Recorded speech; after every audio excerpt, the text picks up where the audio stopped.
വീണ്ടും ഇപ്രകാരം ഒരിക്കൽ കൂടി ദൈവസന്നിധിയിലായിരിക്കാൻ ഗൂഗിൾ മീറ്റ് വഴി നമുക്ക് ദൈവവചനം ശ്രവിപ്പാൻ വലിയവനായ ദൈവം ഒരുക്കിയ അവസരത്തെ ഓർത്ത് ഞാൻ ദൈവത്തെ സ്തുതിക്കുന്നു. ഈ ഒരാഴ്ച ദൈവത്തിൻ്റെ കൃപ, കഴിഞ്ഞ ഒരാഴ്ച ദൈവത്തിൻ്റെ കൃപ നമ്മോട് കൂടി ഉണ്ടായിരുന്നു. ദൈവം നമ്മെ സൂക്ഷിച്ചു, ദൈവം നമ്മെ പരിപാലിച്ചു. അതോർത്ത് നമുക്ക് ദൈവത്തെ സ്തുതിക്കാം. ഇപ്രകാരം ഒരു അവസരം ഒരുക്കി തന്ന കോട്ടയം സഭയോടുള്ള നന്ദി ഞാൻ അറിയിച്ചുകൊണ്ട് വിഷയത്തിലേക്ക് കടക്കുവാൻ താല്പര്യപ്പെടുകയാണ്. കഴിഞ്ഞ ആഴ്ചയിൽ അപ്പോസ്തലനായ പൗലോസിൻ്റെ ജീവിതത്തിൽ സംഭവിച്ച വലിയൊരു സംഭവത്തെക്കുറിച്ചാണ് നാം ചിന്തിച്ചത്. യേശുക്രിസ്തുവിൻ്റെ ജനനം, ജീവിതം, മരണം, ഉയർത്തെഴുന്നേൽപ്പ്, സ്വർഗാരോഹണം, ഈ വിഷയങ്ങൾ കഴിഞ്ഞാൽ പുതിയ നിയമത്തിലെ ഏറ്റവും വലിയൊരു സംഭവമായിരുന്നല്ലോ അപ്പോസ്തലനായ പൗലോസിൻ്റെ മാനസാന്തരം. അത് മുഖാന്തരം നമുക്ക് പുതിയ നിയമത്തിൻ്റെ പകുതിയോളം ഭാഗം ലഭിക്കുവാൻ പരിശുദ്ധാത്മാവും ദൈവം ഇടയാക്കി എന്ന് നാം ചിന്തിച്ചു. തൻ്റെ ജീവിതത്തിൽ വന്ന പ്രകടമായ മാറ്റം, കർത്താവിനെ കണ്ടെത്തിയത് മൂലം തൻ്റെ ജീവിതത്തിൽ വന്ന പ്രകടമായ മാറ്റത്തെക്കുറിച്ചാണ് കഴിഞ്ഞ ആഴ്ചയിൽ നാം ചിന്തിച്ചത്. എന്നാൽ ഇന്ന് നാം ചിന്തിക്കുവാൻ ആഗ്രഹിക്കുന്നത് അപ്പോസ്തലനായ പൗലോസിൻ്റെ തന്നെ ജീവിതത്തിൽ നിന്ന് വലിയ മറ്റൊരു സംഭവം, തൻ്റെ ജീവിത ആരംഭത്തിലെ സംഭവമാണ് നാം ചിന്തിച്ചെങ്കിൽ ഇന്ന് തൻ്റെ ജീവിതത്തിൻ്റെ ഏറ്റവും അവസാന ഭാഗങ്ങളിലേക്ക് അപ്പോസ്തല പ്രവൃത്തിയുടെ പുസ്തകം അതിൻ്റെ 27ഉം 28ഉം അധ്യായങ്ങളിൽ നിന്നാണ് നാം ഇന്ന് ചിന്തിക്കുവാൻ ആഗ്രഹിക്കുന്നത്. പൗലോസിൻ്റെ യാത്രയെക്കുറിച്ചാണ് നാം അവിടെ കാണുന്നത്. അതിൻ്റെ പശ്ചാത്തലം നമുക്കറിയാവുന്നതുകൊണ്ടും 27, 28 അധ്യായങ്ങൾ മുഴുവൻ ഇപ്പോൾ വായിക്കാനുള്ള സമയപരിമിതി കൊണ്ടും ഞാൻ ആ വാക്യം മുഴുവൻ വായിക്കുവാൻ താല്പര്യപ്പെടുന്നില്ല. കാരണം ഈ പശ്ചാത്തലം നമുക്കൊക്കെയും വളരെ സുപരിചിതമാണല്ലോ. അതുകൊണ്ട് മുഴുവൻ വായിക്കുവാൻ ഞാൻ താല്പര്യപ്പെടുന്നില്ല. എന്നാൽ അതിൻ്റെ പശ്ചാത്തലം 26-ാം അധ്യായത്തിൻ്റെ അവസാന വാക്യത്തിൽ അതിൻ്റെ പശ്ചാത്തലം കാണുവാനായിട്ട് സാധിക്കുന്നു. 31-ാം വാക്യം നാം വായിക്കുമ്പോൾ, ഈ മനുഷ്യൻ മരണത്തിനോ ചങ്ങലയ്ക്കോ യോഗ്യമായതൊന്നും ചെയ്തിട്ടില്ല എന്ന് തമ്മിൽ പറഞ്ഞു. കൈസരെ അഭയം ചൊല്ലിയിരുന്നില്ല എങ്കിൽ അവനെ വിട്ടയപ്പാൻ കഴിയുമായിരുന്നു എന്ന് അഗ്രിപ്പ ഫെസ്തോസിനോട് പറഞ്ഞു. എന്ന് പറഞ്ഞു കഴിഞ്ഞാൽ താന് റോമൻ ചക്രവർത്തി, റോമൻ ഭരണാധികാരിയുടെ അടുക്കൽ പോകണമെന്നും അവിടെ അപ്പീലിന് താൻ ആഗ്രഹിക്കുകയും അത് മുഖാന്തരം തന്നെ അവിടേക്ക് അയക്കുകയും ചെയ്തു. കാരണം താനൊരു റോമാ പൗരൻ കൂടി ആയിരുന്നല്ലോ. അപ്പോൾ അതായിരുന്നു അതിൻ്റെ പശ്ചാത്തലം. തൻ്റെ യാത്രാമധ്യേ സംഭവിച്ച കാര്യങ്ങളെക്കുറിച്ചൊക്കെയാണ് 27ഉം 28ഉം അധ്യായങ്ങളിൽ നാം വായിക്കുന്നത്. തനിക്ക് യാത്ര ചെയ്യണമെന്നും റോമിൽ പോകണമെന്നുമുള്ളത് തൻ്റെ ജീവിതത്തിലെ വലിയൊരു ആഗ്രഹമായിരുന്നു. എന്നാൽ യാത്ര അത്ര സുഖകരമായിരുന്നില്ല എന്ന് നമുക്ക് കാണുവാനായിട്ട് സാധിക്കും. ഒരു പ്രതികൂല സാഹചര്യങ്ങൾ ജീവിതത്തിൽ ആഞ്ഞടിക്കുമ്പോൾ, അഥവാ ഈശാന മൂലൻ എന്ന കൊടുങ്കാറ്റ് തൻ്റെ ജീവിതത്തിൽ ആഞ്ഞടിച്ചപ്പോൾ, ഒരു ക്രിസ്തീയ വിശ്വാസി, ഒരു ദൈവദാസൻ അതിനെ എങ്ങനെയാണ് നേരിട്ടതെന്നും എങ്ങനെയാണ് അതിനെ സമീപിച്ചത് എന്നും ആണ് നാം ഈ അധ്യായങ്ങളിൽ വായിക്കുന്നത്. പ്രതികൂല മധ്യത്തിലും ധൈര്യം ചോർന്നു പോകാതെ ദൈവഹിതത്തിനു വേണ്ടി തൻ്റെ ജീവിതത്തെ സമർപ്പിച്ച് അവസാനം ലക്ഷ്യത്തിലെത്തിച്ചേർന്ന ഒരു ദൈവദാസൻ്റെ ചിത്രമാണ് 27ഉം 28ഉം അധ്യായങ്ങളിൽ നാം വായിക്കുന്നത്. നമുക്കറിയാം, ലൂക്കോസ് എഴുതിയ ഈ ചരിത്ര പുസ്തകം ഒരു ചരിത്ര പുസ്തകം എന്നതിലുപരി ദൈവവചനം എന്ന രീതിയിലാണല്ലോ നാം കൈക്കൊള്ളുന്നതും നാം മനസ്സിലാക്കിയിരിക്കുന്നതും. അതൊരു ചരിത്ര പുസ്തകം എന്നതിലുപരി ഭൂലോകത്തിൻ്റെ അറ്റത്തോളം പ്രതികൂല സാഹചര്യങ്ങളെയും പ്രതികൂല സാഹചര്യങ്ങളെയും നേരിട്ടുകൊണ്ട് എപ്രകാരമാണ് ദൈവവചനം എത്തിച്ചത് എന്ന്, ഒരു ദൈവദാസൻ ദൈവവചനം എങ്ങനെയാണ് എത്തിച്ചത് എന്നും വളരെ വ്യക്തമായിട്ട് ഈ ഭാഗത്ത് രേഖപ്പെടുത്തിയിരിക്കുന്നു. ഒരിക്കൽ ഒരു ദൈവദാസൻ ഇങ്ങനെ പറയുകയുണ്ടായി. നമുക്കറിയാം, അനേക ഗ്രന്ഥങ്ങളുടെ രചയിതാവായ ചാൾസ് ആർ സ്വിൻഡൽ എന്ന് പറയുന്ന ഒരു ദൈവദാസൻ ഇങ്ങനെ തൻ്റെ പുസ്തകത്തിൽ രേഖപ്പെടുത്തിയിട്ടുണ്ട്.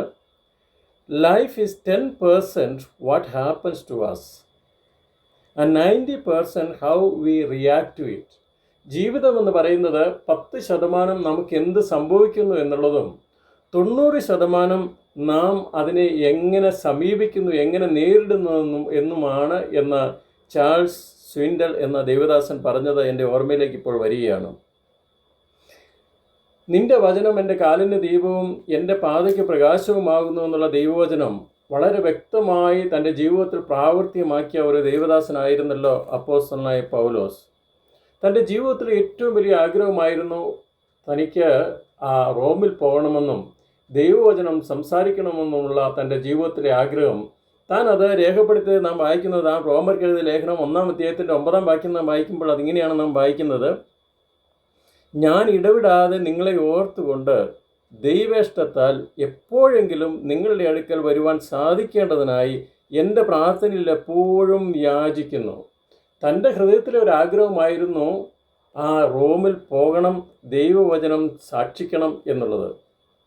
എന്നാൽ തൻ്റെ ആഗ്രഹം മാത്രമല്ല, അത് ദൈവത്തിൻ്റെ ഹിതവുമായിരുന്നു എന്ന് നാം ദൈവവചനത്തിൽ വായിക്കുന്നു. അപ്പോസ്തല പ്രവൃത്തി 23-ാം അധ്യായത്തിൻ്റെ 11-ാം വാക്യത്തിൽ താൻ റോമയിൽ പോകണമെന്നും അവിടെ ദൈവവചനം ശുശ്രൂഷിക്കണമെന്നും അനേകർക്ക് ദൈവത്തിൻ്റെ ഒരു സാക്ഷിയായി നിൽക്കണമെന്നും ദൈവത്തിൻ്റെ ഒരു പദ്ധതിയായിരുന്നു. അതാണ് നാം വായിക്കുന്നത്. രാത്രിയിൽ കർത്താവ് അവൻ്റെ അടുക്കൽ നിന്നു, ധൈര്യമായിരിക്കുക, നീ എന്നെക്കുറിച്ച് യെരുശലേമിൽ സാക്ഷീകരിച്ചതുപോലെ റോമയിലും സാക്ഷീകരിക്കേണ്ടതാകുന്നു എന്ന് അരുളി ചെയ്തു.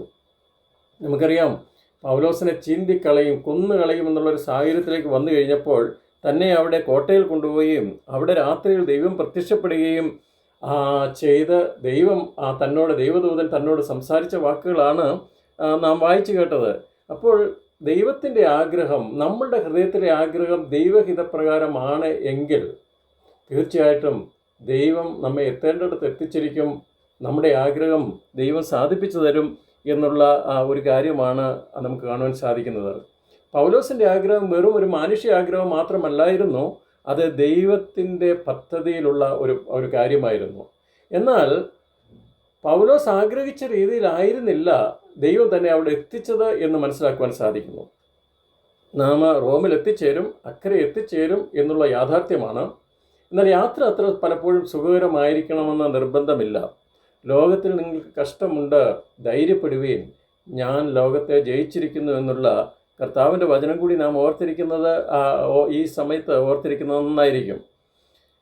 പൗലോസ് ആഗ്രഹിച്ചത് ഒരുപക്ഷെ താൻ സ്വന്തം കയ്യിൽ നിന്ന് പണമെടുത്ത് യാത്ര ചെയ്യണമെന്നായിരിക്കാം പൗലോസ് ആഗ്രഹിച്ചത്. അതായിരിക്കാം പൗലോസിൻ്റെ പദ്ധതി.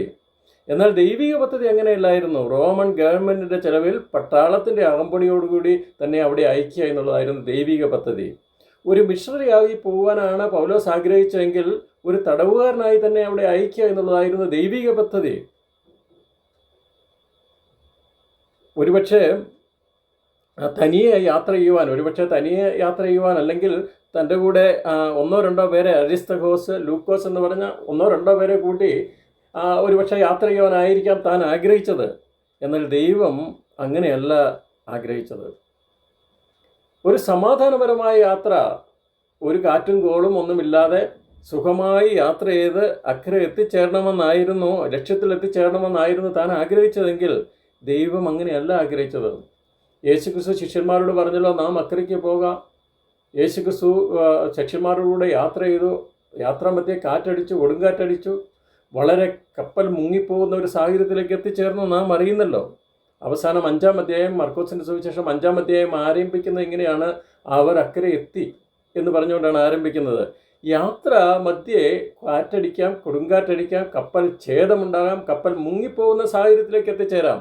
എന്നാൽ വിളിച്ച ദൈവം വിശ്വസ്തൻ എന്നുള്ള താൻ അടിയുറച്ച് വിശ്വസിച്ചു താൻ എത്തേണ്ട സ്ഥലത്ത് എത്തിച്ചേരുവാൻ സാധിച്ചു.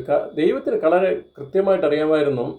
പൗലോസ് സ്വയമായി യാത്ര ചെയ്ത് റോമിലെത്തിയാൽ തനിക്ക് എത്രയും പെട്ടെന്ന് ഭരണാധികാരികളുടെ മുമ്പിൽ നിൽക്കുവാനോ അവരോട് സാക്ഷ്യം പറയുവാനോ അവിടേക്കൊരു ഒരു ഒരു പ്രവേശനം അത്ര എളുപ്പമായിട്ട് ലഭിക്കുകയില്ല എന്ന് ദൈവത്തിന് കൃത്യമായിട്ട് അറിയാമായിരുന്നു. എന്നാൽ ഈ സാഹചര്യത്തിൽ കൂടി താൻ കടന്നു പോയതുകൊണ്ട് തനിക്ക് ഭരണാധികാരികളുടെ മുമ്പിൽ നിൽക്കുവാനും ദൈവവചനം ശുശ്രൂഷിക്കുക എന്നുള്ളത് വളരെ എളുപ്പമായി തീർന്നു എന്ന് നമുക്ക് കാണാൻ സാധിക്കുന്നു. മാനുഷിക പദ്ധതി അല്ല ദൈവിക പദ്ധതി.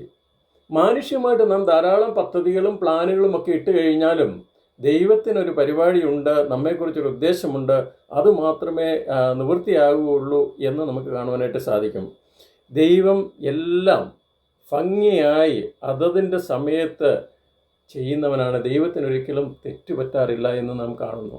റോമർക്കെഴുതിയ ലേഖനം 8-ാം അധ്യായത്തിൽ 28-ാം വാക്യം നമുക്കൊക്കെ വളരെ സുപരിചിതമാണല്ലോ. എന്നാൽ ദൈവത്തെ സ്നേഹിക്കുന്നവർക്ക്, നിർണയപ്രകാരം വിളിക്കപ്പെട്ടവർക്ക് എല്ലാം സകലവും നന്മയ്ക്കായി കൂടി വ്യാപരിക്കുന്നുവെന്ന് നാം അറിയുന്നു. നമ്മളുടെ വഴികളല്ല ദൈവത്തിൻ്റെ വഴി എന്ന് നാം കാണുന്നു. യെശയ്യാ പ്രവചനം 55-ാം അധ്യായത്തിൻ്റെ 8-ാം വാക്യത്തിൽ നാം ഇങ്ങനെയാണ് വായിക്കുന്നത്: എൻ്റെ വിചാരങ്ങൾ നിങ്ങളുടെ വിചാരങ്ങളല്ല, നിങ്ങളുടെ വഴികൾ എൻ്റെ വഴികളുമല്ല. എൻ്റെ വഴികൾ നിങ്ങളുടെ വഴിയിലും എൻ്റെ വിചാരങ്ങൾ നിങ്ങളുടെ വിചാരങ്ങളിലും ഉയർന്നിരിക്കുന്നു. മാനുഷ്യമായ ആ വിചാരങ്ങളും ചിന്തകൾക്കും ഉപരിയാണ് ദൈവത്തിൻ്റെ പദ്ധതിയും ദൈവത്തിൻ്റെ പ്ലാനും. നാം നമ്മെ തന്നെ ദൈവത്തിനു വേണ്ടി സമർപ്പിച്ചു കൊടുത്തു കഴിഞ്ഞാൽ ദൈവം വളരെ ഭംഗിയായി ദൈവത്തിൻ്റെ സമയത്ത് അവൻ കൃത്യമായി ചെയ്യുന്നവനാണ്, നമ്മെ എത്തേണ്ടവിടത്ത് എത്തിക്കുന്നവനാണ്. എന്നാൽ യാത്ര അത്ര സുഖകരമായിരിക്കില്ല എന്ന് നമുക്ക് മനസ്സിലാക്കുവാൻ സാധിക്കുന്നു. ഏകദേശം 2900 മുതൽ 3200 വരെ കിലോമീറ്റർ പായ്ക്കപ്പലിൽ യാത്ര ചെയ്തുകൊണ്ടാണ് ഇവർ യാത്ര ചെയ്യുന്നത്. ഇന്ന് നാം മനസ്സിലാക്കുന്നത് പോലെയുള്ള യാത്രാ സൗകര്യങ്ങളൊന്നും ഉണ്ടായിരുന്ന ഒരു കാലഘട്ടമായിരുന്നില്ല. ഇന്നത്തെ കപ്പലുകളൊക്കെ വളരെ ആധുനിക സജ്ജീകരണങ്ങളോട് കൂടിയാണ്. 5 സ്റ്റാർ ഹോട്ടലിനും 7 സ്റ്റാർ ഹോട്ടലിനേക്കാളും സൗകര്യമുള്ള യാത്രാ കപ്പലുകളാണ് ഇന്നുള്ളത്. എന്നാൽ അന്ന് യാത്ര ചെയ്തുകൊണ്ടിരുന്നത് പായ്ക്കപ്പലിൽ കാറ്റിനെ ആശ്രയിച്ചും മാത്രമല്ല ചരക്ക് കപ്പലിലാണ് ആളുകൾ യാത്ര ചെയ്തുകൊണ്ടിരുന്നത്. യാത്രാ കപ്പലുകളിലായിരുന്നില്ല എന്ന് നമുക്ക് വായിക്കുമ്പോൾ വളരെ വ്യക്തമായിട്ട് മനസ്സിലാക്കുവാൻ സാധിക്കുന്നു. ഇത്രയും ദൂരം യാത്ര ചെയ്ത് അവരുടെ യാത്രാമധ്യേ, കാരണം അപ്പോസ്തലനായ പൗലോസിന് അറിയാമായിരുന്നു, റോമിൽ പോയി ലോകത്തിൻ്റെ തലസ്ഥാനം എന്നാണല്ലോ റോം അന്നറിയപ്പെട്ടിരുന്നത്.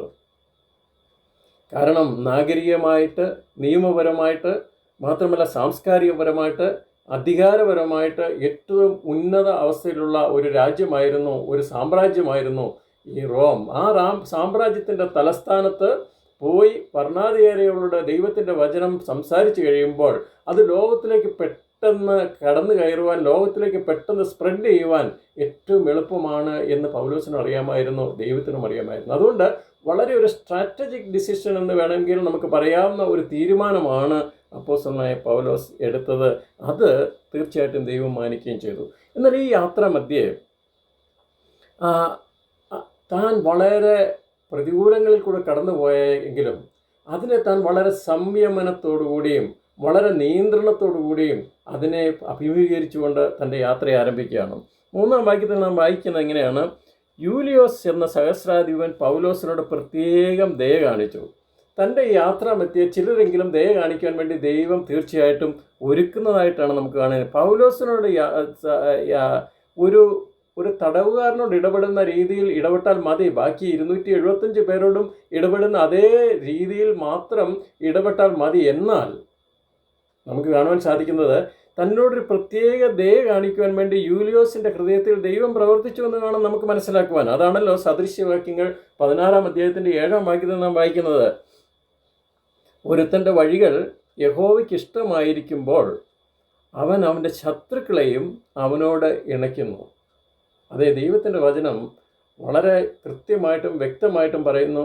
അത് ജീവിതത്തിൽ പ്രായോഗികമാക്കാനുള്ളതാണ്, അത് വായിച്ചും വിടുവാൻ മാത്രമുള്ളതല്ല എന്ന് നമുക്ക് കാണാൻ സാധിക്കുന്നു.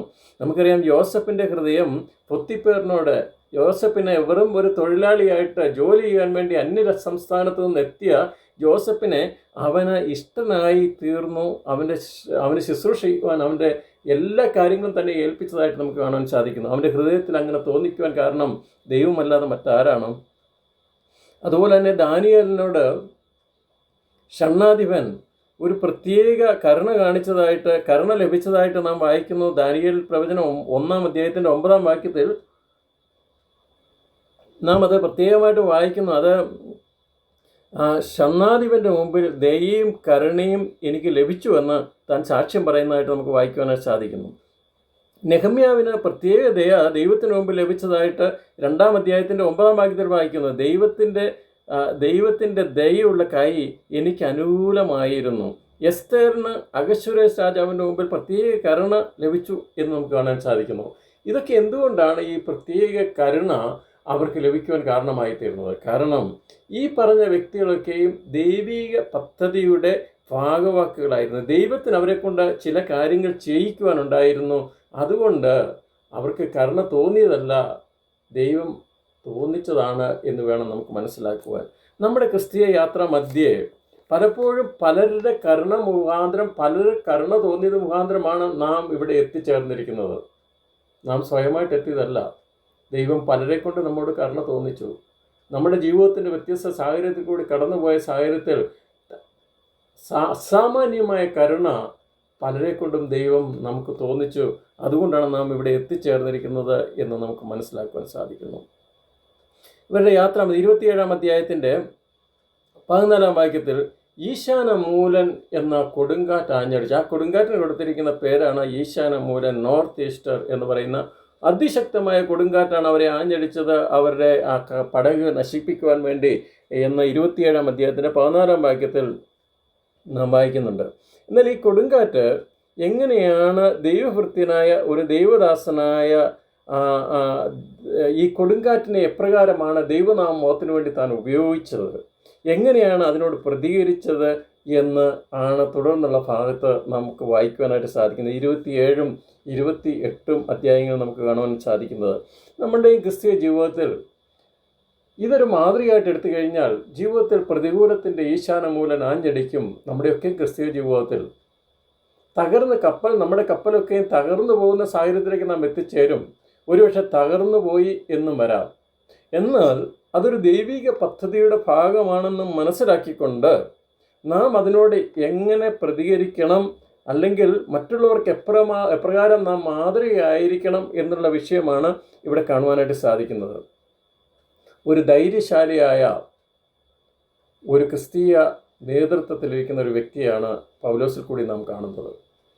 പ്രതികൂല സാഹചര്യത്തിലും ധൈര്യം ചോർന്നു പോകുന്ന സാഹചര്യത്തിലും ധൈര്യം കൈവിടാതെ ദൈവകൃപയിൽ ആശ്രയിച്ച് ഞാൻ വിശ്വസിക്കുന്ന ദൈവം, താൻ പലപ്പോഴും അവരോട് സാക്ഷ്യം പറയുന്നുണ്ട്, ഞാൻ ദൈവത്തിൽ വിശ്വസിക്കുന്നു, ഞാൻ ദൈവത്തിൻ്റെ വചനത്തിൽ വിശ്വസിക്കുന്നു എന്ന് ദൈവദാസൻ വളരെ ശക്തമായി പ്രഘോഷിച്ചപ്പോൾ കേട്ടവരുടെ ഹൃദയത്തിലും ധൈര്യമുണ്ടായി എന്ന് തുടർന്ന് നമുക്ക് വായിക്കുവാൻ സാധിക്കുന്നു. 10-ാം വാക്യം എന്താണ്, എങ്ങനെയാണ് താൻ ഈ പ്രതികൂല സാഹചര്യത്തെ അഭിമുഖീകരിച്ചതെന്ന് 10-ാമത്തെ വാക്യത്തിൽ ഒന്നാമതായിട്ട് നാം കാണുന്നത് അവരെ പ്രബോധിപ്പിച്ചു, അവരെ ഉപദേശിച്ചു, അവർക്ക് മുന്നറിയിപ്പ് കൊടുത്തു.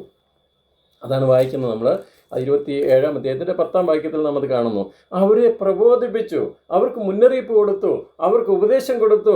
നിങ്ങളുടെ ഈ പോക്ക് ശരിയല്ല, നിങ്ങളുടെ യാത്രാമധ്യേ നിങ്ങൾക്ക് അനേക പ്രതികൂലങ്ങളുണ്ടാകും, പ്രശ്നങ്ങളുണ്ടാകും, നിങ്ങൾ വഴി മാറേണ്ട, ഒരു യു ടേൺ എടുക്കേണ്ട സമയമായി എന്ന് അവരോട് പ്രബോധിപ്പിച്ചു, അവർക്ക് ഉപദേശം കൊടുത്തു. അതാണ് ദൈവദാസൻ ചെയ്തത്. എന്നാൽ എന്താണ് സംഭവിച്ചത്? അവർ ചെവിക്കൊണ്ടില്ല. എങ്കിലും ദൈവത്തിൻ്റെ ദാസന്മാരുടെ ഉത്തരവാദിത്വമാണ്, ദൈവമക്കളുടെ ഉത്തരവാദിത്വമാണ്, ദൈവം തന്നെ ഏൽപ്പിച്ചിരിക്കുന്ന ഉത്തരവാദിത്വം ചെയ്യുക. ആ ഉത്തരവാദിത്വം വളരെ വ്യക്തമായിട്ട് താൻ നിർവഹിച്ചു. നിങ്ങളുടെ ഈ യാത്ര ശരിയല്ല, നിങ്ങളുടെ ഈ പോക്ക് ശരിയല്ല, നിങ്ങൾ തകർന്നു പോകാൻ സാധ്യതയുണ്ട്. എന്നാൽ അവർ ചെവിക്കൊണ്ടില്ല. കാരണം അവർക്ക് അതിനേക്കാൾ എക്സ്പേർട്ടായിട്ടുള്ള ആളുകൾ ഉണ്ടായിരുന്നു കപ്പലിൽ. കപ്പലിൻ്റെ ഉടമസ്ഥനുണ്ടായിരുന്നു, കപ്പലിൻ്റെ മാലുമി, അതായത് കപ്പൽ നിയന്ത്രിക്കുന്ന ആളുകളുണ്ടായിരുന്നു. കാരണം അവരാണല്ലോ ഈ കപ്പലിനെ കുറിച്ച് എല്ലാം അറിയാവുന്ന ഈ പൗലോസ് കേവലം തടവുകാരനായ പൗലോസിന് എന്താണ് ഈ കപ്പലിനെ കുറിച്ചും കപ്പൽ യാത്രയെക്കുറിച്ചും അറിയാവുന്നത്?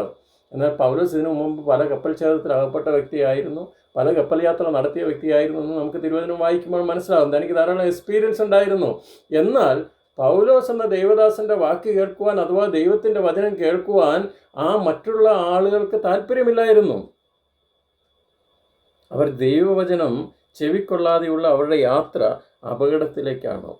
ഇന്നും അതുതന്നെയാണ് സംഭവിക്കുന്നത്. ദൈവത്തിൻ്റെ വചനം നമുക്ക് മുന്നറിയിപ്പ് തരുമ്പോൾ അത് ചെവിക്കൊള്ളാതെ അവരുടേതായ ഭാഷയിൽ, അവരുടേതായ രീതിയിൽ യാത്ര ചെയ്യുന്നു. അവർ ഉപദേശത്തിന് വേണ്ടി പോയത് കപ്പൽ ഉടമസ്ഥൻ്റെയും മാലുമിയുടെയും ഉപദേശത്തിനാണ്, ദൈവവചനത്തേക്കാൾ കൂടുതൽ പ്രാധാന്യം കൊടുത്തത്. ഇന്നും അപ്രകാരമൊക്കെ തന്നെയാണ്. ഇന്ന് കാലം മാറി, ആധുനിക സംവിധാനങ്ങളൊക്കെ വളർന്നു. ദൈവവചനത്തിന് കൊടുക്കുന്നതിനേക്കാൾ കൂടുതൽ ജീവിതത്തിൻ്റെ പ്രതികൂല കൊടുങ്കാറ്റ് ആഞ്ഞടിക്കുമ്പോൾ ഇന്ന് ആദ്യം പോകുന്നത് ChatGPT പോകും, അല്ലെങ്കിൽ ഗൂഗിളിൽ പോകും, അതല്ലെങ്കിൽ AI ആർട്ടിഫിഷ്യൽ ഇൻ്റലിജൻസിൽ പോകും. ധാരാളം കാര്യങ്ങളുണ്ട്. ദൈവവചനത്തിന് കൊടുക്കേണ്ട സ്ഥാനം ദൈവവചനത്തിന് കൊടുക്കാതെ ലോകപ്രകാരമുള്ള ഉപദേശമെടുത്ത ആളുകൾക്ക് സംഭവിച്ച കാര്യങ്ങളാണല്ലോ ഈ ഭാഗത്ത് നമുക്ക് ദൈവവചനം ചെവിക്കൊള്ളാതെയുള്ള യാത്ര അത് അപകടത്തിലേക്കാണ് എന്നുള്ള കാര്യത്തിൽ യാതൊരു സംശയവുമില്ല. നമുക്കറിയാം കർത്താവായ യേശു ക്രിസ്തുവിൻ്റെ ഉയർത്തെഴുന്നേൽപ്പിന് ശേഷം സംഭവിച്ച കാര്യത്തെക്കുറിച്ച് 21-ാം അധ്യായം, യോഹന്നാൻ്റെ സുവിശേഷം 21-ാം അധ്യായത്തിൽ രേഖപ്പെടുത്തിയിരിക്കുന്നു. അവിടെ ശിഷ്യന്മാർ മീൻ പിടിക്കാൻ പോയി, രാത്രി മുഴുവൻ അധ്വാനിച്ചു, ഒന്നും കിട്ടിയില്ല. രാവിലെ അവരോട് കർത്താവ് പറഞ്ഞു, നിങ്ങൾ പടകിൻ്റെ വലതുഭാഗത്ത് വല വീശുവീൻ. അപ്പോൾ പത്രോസ് ഒരു വളരെ എക്സ്പെർട്ടായിട്ടുള്ള ഒരാളാണ്, മീൻപിടുത്തത്തിൽ വളരെ വിദഗ്ധനായ വ്യക്തിയാണ്. എന്നാൽ കർത്താവായ യേശു ക്രിസ്തുവിനെ കുറിച്ച് പറയുന്ന തച്ചൻ്റെ മകനാണല്ലോ എന്നാണ്, തച്ചൻ്റെ മകൻ എന്നാണല്ലോ പറയുന്നത്. കാരണം യേശു ക്രിസ്തു ചെയ്ത ജോലി അപ്രകാരമുള്ള ജോലിയാണ്. ഒരു മീൻപിടുത്തക്കാരനോട് കുലത്തൊഴിലായിട്ട് ഉള്ള ഒരു വ്യക്തിയോട്, വളരെ എക്സ്പെർട്ടായിട്ടുള്ള ഒരു വ്യക്തിയോട് പറയുകയാണ്, ഇവിടെ അതുമായിട്ട് യാതൊരു ബന്ധവുമില്ലാത്ത ഒരാൾ പറയുകയാണ് വലതുഭാഗത്ത് വല വീശുക. എന്നാൽ ദൈവവചനം അനുസരിച്ച് അവർ അതനുസരിച്ച് ചെയ്തു കഴിഞ്ഞപ്പോൾ എന്താണ് സംഭവിച്ചത് എന്ന് നമുക്ക് കാണുവാനായിട്ട് സാധിക്കും. അത് നമ്മൾക്ക് അറിയാവുന്നതുകൊണ്ട് ആ വിഷയം ഞാൻ സംസാരിക്കുവാനായിട്ട് താല്പര്യപ്പെടുന്നില്ല. ഈ ആധുനിക കാലത്ത് ഞാനും നിങ്ങളും താമസിക്കുന്ന ഈ ആധുനിക യുഗത്തിൽ പാപത്തെക്കുറിച്ചും ന്യായവിധിയെക്കുറിച്ചും ഒക്കെ ദൈവവചനത്തിൽ പ്രസംഗിക്കുമ്പോൾ ആളുകളത് മുഖവിലക്കെടുക്കണമെന്ന് നിർബന്ധമില്ല. എങ്കിലും ദൈവം നമ്മെ ഏൽപ്പിച്ച ഉത്തരവാദിത്തമാണ് അവരോട് പറയുക എന്നുള്ളത്, അവരോട് ദൈവത്തിൻ്റെ വചനം അറിയിക്കുക എന്ന് വളരെ വ്യക്തമായിട്ട് കാര്യമാണ്. 21-ാം വാക്യം കൂടെ അതിനോട് ചേർന്ന് നമുക്ക് വായിക്കാം. 21-ാം വാക്യത്തിൽ അവിടെ വായിക്കുന്നത് എങ്ങനെയാണ്? ഞങ്ങൾ ധൈര്യപ്പെടുമെന്ന ആശ ഒക്കെയും അറ്റുപോയ ഒരു കൂട്ടം ആളുകൾ, 275 പേരും, പൗലോസ് ഉൾപ്പെടെ 276 പേർ. എന്നാൽ ഇവരുടെ എല്ലാം ആശ നറ്റുപോയ, ഹോപ്പ്ലെസ് സിറ്റുവേഷൻ, എല്ലാം ആശ അറ്റുപോയ ഒരു കൂട്ടം ആളുകളാണ് ഈ കപ്പലിൽ യാത്ര ചെയ്യുന്നത് നമുക്കറിയാൻ സാധിക്കുന്നു. അവരോട് ഒന്നാമതായിട്ട് അവരെ പ്രബോധിപ്പിച്ചു എന്ന് നാം കണ്ടു. രണ്ടാമതായിട്ട് നാം ചെയ്തത് എന്താണ്? 22-ാം വാക്യം. എങ്കിലും ഇപ്പോൾ ധൈര്യത്തോടെ ഇരിപ്പാൻ ഞാൻ നിങ്ങളോട് അപേക്ഷിക്കുന്നു, നിങ്ങളുടെ ആരുടെയും പ്രാണന് ഹാനി വരികയില്ല. അവരെ പ്രബോധിപ്പിക്കുക മാത്രമല്ല, അവരെ ധൈര്യപ്പെടുത്തുകയും ചെയ്തു. ധൈര്യത്തിൻ്റെ ചില വാക്കുകൾ, ദൈവത്തിൻ്റെ വചനത്തിൽ നിന്ന് ധൈര്യപ്പെടുത്തുന്ന വാക്കുകൾ അവരോട് സംസാരിച്ചു. അവരോട് പറയുകയാണ്, ഇപ്പോൾ നിങ്ങൾ ധൈര്യപ്പെടുവീൻ. ഞാൻ ദൈവവചനം നിങ്ങളോട് സംസാരിച്ചപ്പോൾ, ദൈവത്തിൻ്റെ പരിശുദ്ധാത്മാവും ദൈവം നിങ്ങളോട് ഇടപെട്ടപ്പോൾ നിങ്ങളത് ചെവിക്കൊണ്ടില്ല. എങ്കിലും അവർ God is a God of second chance എന്നൊരു ദൈവദാസൻ പറയുകയുണ്ടായി. നമ്മളുടെ ദൈവം എപ്പോഴും രണ്ടാമതൊരു അവസരങ്ങൾ കൊടുക്കുന്ന ദൈവമാണ്. പത്രോസിൻ്റെ ജീവിതത്തിൽ ദൈവം രണ്ടാമതൊരു അവസരം കൊടുത്തു. പഴയ നിയമത്തിൽ നാം പരിശോധിക്കുമ്പോൾ യോനയുടെ ജീവിതത്തിൽ ദൈവം രണ്ടാമതും അവനോട് സംസാരിച്ചു എന്നാണ് പറയുന്നത്. God is a God of second chance. അവിടെ പറയുകയാണ്, എങ്കിലും നിങ്ങൾ ദൈവവചനം അനുസരിച്ചില്ല, നിങ്ങളുടെ വഴിക്ക് പോയി ദൈവവചനത്തേക്കാൾ കൂടുതൽ നിങ്ങൾ ലോകപ്രകാരമുള്ള ഉപദേശം എടുത്തു. എങ്കിലും ഇപ്പോൾ ധൈര്യപ്പെടുവീൻ. നിങ്ങളുടെ ഒരു രോമം പോലും പറയും, നിങ്ങളുടെ പ്രാണനൊന്നും സംഭവിക്കില്ല എന്ന് മാത്രമല്ല പറഞ്ഞത്, അല്പം കൂടി കടത്തി പറയുകയാണ്, നിങ്ങളുടെ രോമത്തിന് പോലും ഒന്നും സംഭവിക്കില്ല. ഇത്ര പ്രത്യാശയുടെ വാക്കുകൾ, ധൈര്യപ്പെടുത്തുന്ന വാക്കുകൾ, വെറും ഭംഗി വാക്കുകളല്ല താൻ പറഞ്ഞത്, പൊള്ളയായ വാഗ്ദാനങ്ങളല്ല താൻ പറഞ്ഞത്, ദൈവത്തിൻ്റെ വചനമാണ് താൻ പറഞ്ഞത്. ധൈര്യപ്പെടുത്തുന്ന വാക്കുകൾ, ബലപ്പെടുത്തുന്ന വാക്കുകൾ, വചനത്തിലൂടെ മറ്റുള്ളവരെ ബലപ്പെടുത്തുന്ന ഒരു ദൈവത്തിൻ്റെ ദാസൻ. 24-ാം വാക്യത്തിൽ, എൻ്റെ ഉടയവനും ഞാൻ സേവിച്ചു വരുന്നവനുമായ ദൈവത്തിൻ്റെ ദൂതൻ ഈ രാത്രിയിൽ എൻ്റെ അടുക്കൽ നിന്നു, പൗലോസെ ഭയപ്പെടരുത്, നീ കൈസരുടെ മുമ്പിൽ നിൽക്കേണ്ടതാകുന്നു എന്ന് എന്നോട് പറഞ്ഞു എന്നുള്ള വാക്കുകൾ പറഞ്ഞ്, മാത്രമല്ല നിന്നോടുകൂടെ യാത്ര ചെയ്യുന്നവരെയും ദൈവം എനിക്ക് ദാനം ചെയ്തിരിക്കുന്നു എന്ന് പറഞ്ഞു. മാത്രമല്ല, ഞാൻ ഈ വചനത്തിൽ അടിയുറച്ച് വിശ്വസിക്കുന്നു.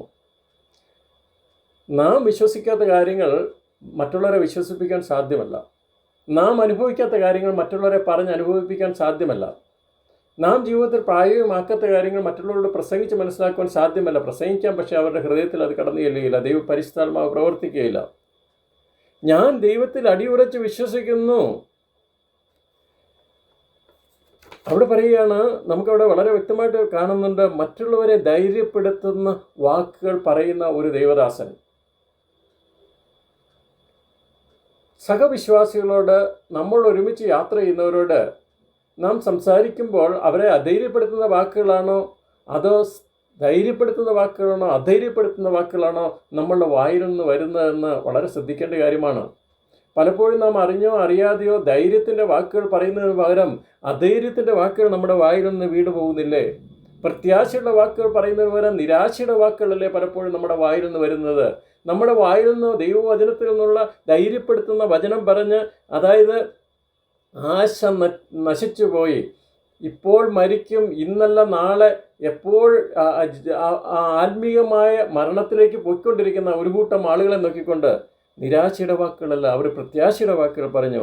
നിങ്ങളാരും നശിച്ചു പോവുകയില്ല, കാരണം എൻ്റെ ദൈവം എന്നോട് പറഞ്ഞു. ദൈവത്തിൻ്റെ വചനം ഇപ്രകാരമാണ് പറയുന്നത്. അവരെ ധൈര്യപ്പെടുത്തുന്ന വാക്കുകൾ പറയുവാനായിട്ട് ഇടയായിത്തീർന്നു. കർത്താവായ യേശു ക്രിസ്തു അത് തന്നെയാണല്ലോ ചെയ്തത്. ശിഷ്യന്മാർ പടയിൽ പോയപ്പോൾ കർത്താവ് പറഞ്ഞു, നിങ്ങൾ ഭയപ്പെടുന്നത് എന്തിനാണ്? Why are you afraid? നിങ്ങളുടെ വിശ്വാസം എവിടെ? കർത്താവ് ചോദിക്കുകയാണ് അവരോട്, നിങ്ങളുടെ വിശ്വാസം എവിടെ? നിങ്ങൾ എന്തിനാണ് ഭയപ്പെടുന്നത്? തിരുവചനത്തിലുടനീളം നമുക്ക് കാണാൻ സാധിക്കുന്നു ധൈര്യപ്പെടുത്തുന്ന ധാരാളം വാക്കുകൾ തിരുവചനത്തിലുടനീളം കാണുന്നു.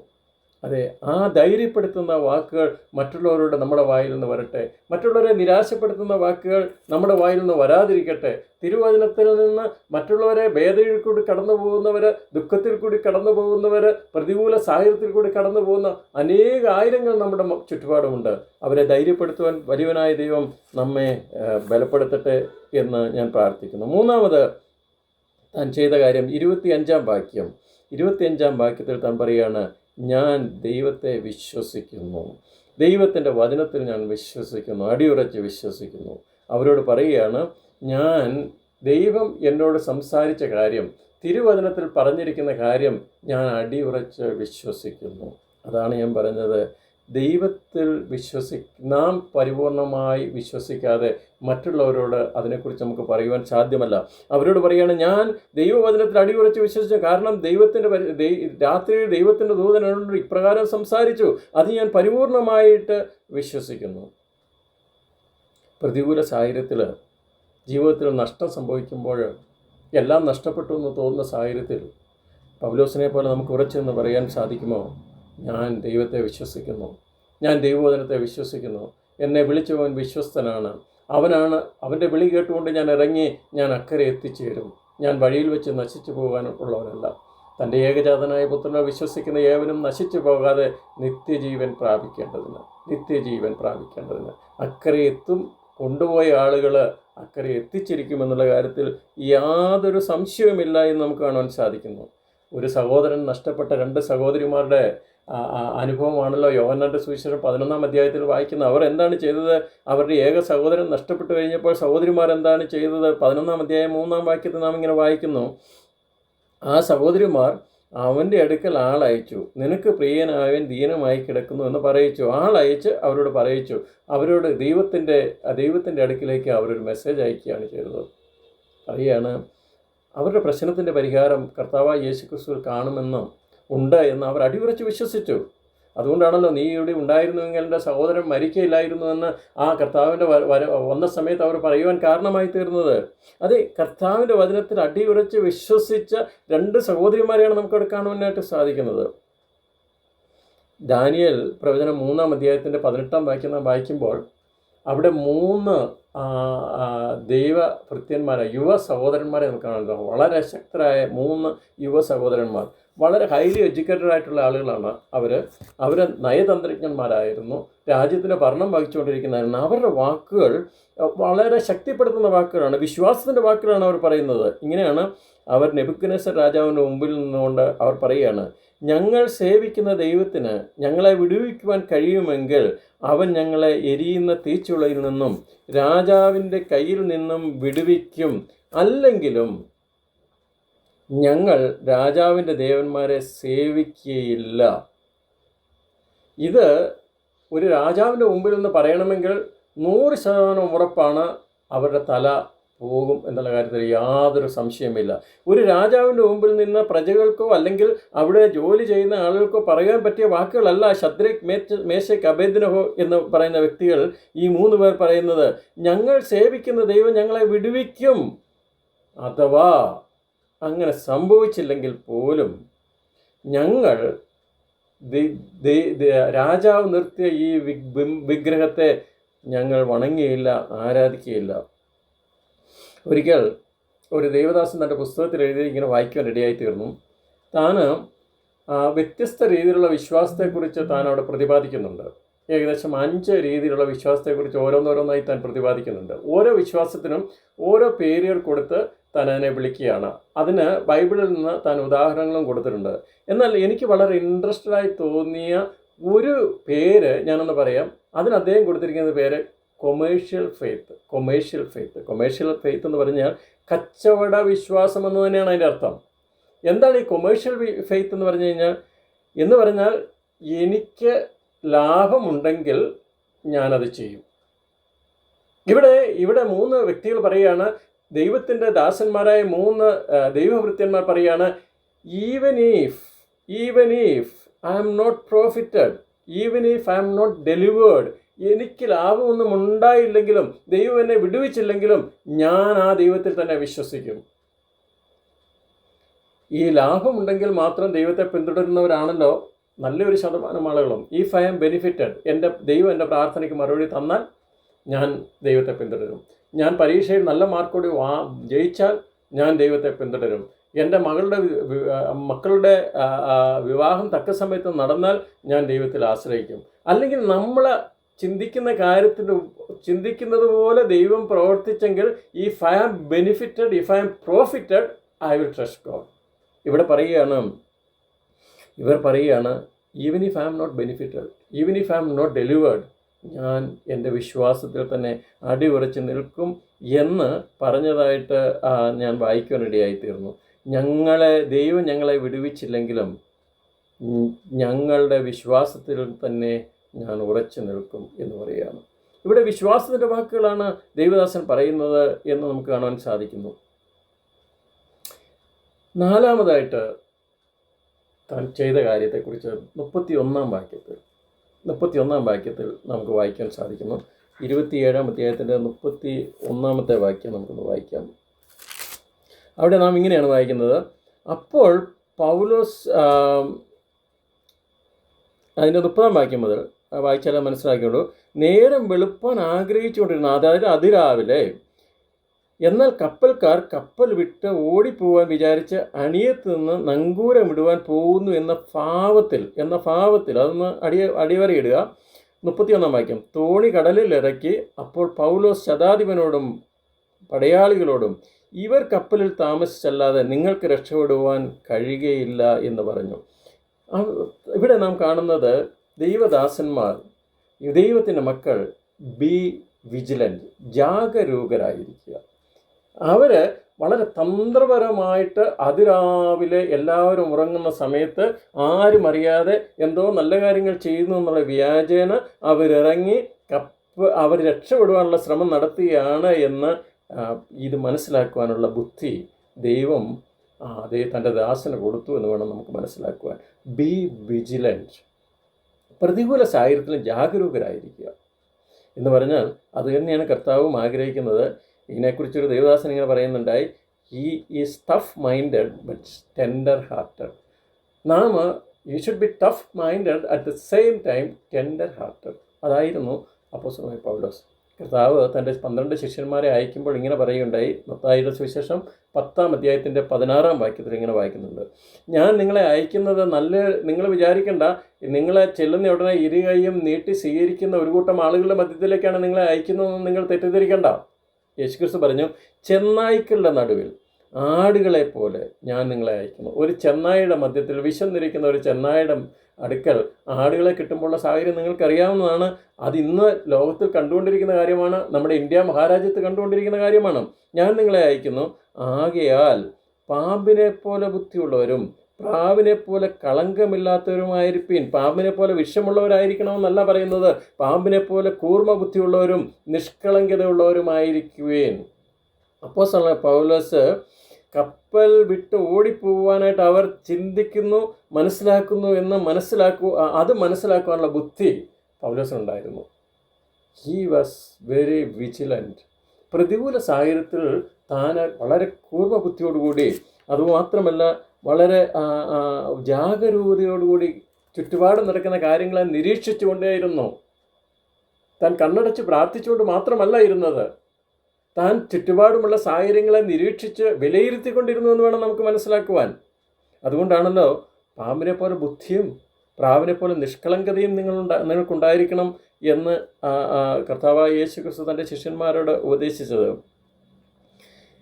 ചിലരുടെ സ്വഭാവം മനസ്സിലാക്കുന്നത് ഈശാന മൂലൻ അടിക്കുമ്പോഴാണ്. പ്രതികൂല സാഹചര്യത്തിൽ കൂടി പോകുമ്പോഴാണ് ചിലരുടെ സ്വാർത്ഥ സ്വഭാവം വെളിപ്പെടുന്നത്. ഇവിടെ കപ്പലിൻ്റെ ഉടമസ്ഥനും കപ്പലിലെ ജോലിക്കാരും ആ ലോകത്തിൻ്റെ ഒരു ചിത്രമായിട്ട് വേണം നമുക്ക് മനസ്സിലാക്കുവാൻ. അവരുടെ തനി സ്വഭാവം വെളിയിൽ വരികയാണ്. എന്താണ് അവർ പറയുന്നത്?